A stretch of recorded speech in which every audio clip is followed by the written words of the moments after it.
Ciao, in questo video ti mostrerò come cambiare la lingua della voce del TCL Sweeva 6500.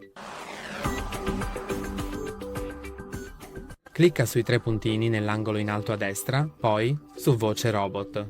Ora puoi scegliere una di quelle disponibili. Poi verrà scaricata.